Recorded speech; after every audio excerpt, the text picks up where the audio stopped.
રાજકોટનો સાંઢિયા પુલ 4 lane બનીને તૈયાર થયો। 1 લાખથી વધુ વાહન ચાલકોને મોટી રાહત મળશે। હોસ્પિટલ ચોકથી જામનગર હાઈવેને જોડે છે આ સાંઢિયા પુલ। 74 કરોડના ખર્ચે બનેલા ઓવરબ્રિજનું કામ પૂર્ણ થયું।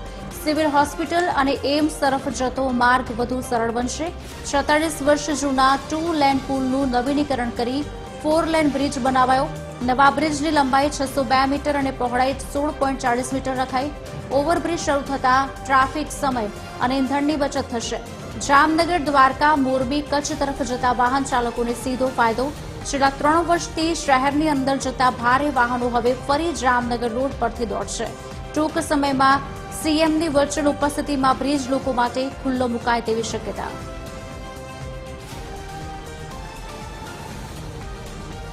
આ બ્રિજ છે એ રેલવે ઓવરબ્રિજ છે અને પહેલા તમને વાત કરું તો આ 2 લેન બ્રિજ હતો। અત્યારે છે એ આપણે 4 લેન બ્રિજ કર્યો છે। પહેલા જે પુલ હતો એ 1978 એટલે અંદાજિત 48 વર્ષ પહેલા જૂની ટેકનોલોજીથી બનાવવામાં આવેલ હતો।